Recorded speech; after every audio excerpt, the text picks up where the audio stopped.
Alain Jansen serveert. Ja! Ja! Snits is landskampioen! Sneun wie het grut feest in de Sneker Sporthal. Met 3-1 winnen van Eurospet Almelo en Sawaard voor het eerst in 23 jaar Snits weer landskampioen. Om aan de top te blijven is geld nodig, maar net om de spelers te betalen. Dat docht Snits uit nog in net.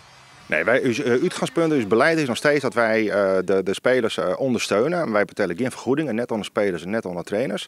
We willen ze volop ook zelfstandig blijven hierin. En je wil een basis lezen dat je de jeugd goed kan opleiden. En dat je de vrouw je met plezier kan laten volleyballen. En zo blijven we dit terug in, want het geld is er gewoon net. VC Snits had er in het verliezen meer voorstien. In maart 2006 wienen ze haast failliet. Dat had een leswest van het duurdijstige beleid. Absoluut, maar de tijden ben ik verloren. Ik bedoel, de grote sponsoren van vroeger als een Avero, dat bestaat niet meer in het volleybal. Je moet er nou gewoon met het geld wat je hebt, moet je het doen. En zo is het gewoon. Voor de eerste €50.000 van Europees volleybal zal VC Snits bestaande en nieuwe sponsors vreeg je om bij te springen.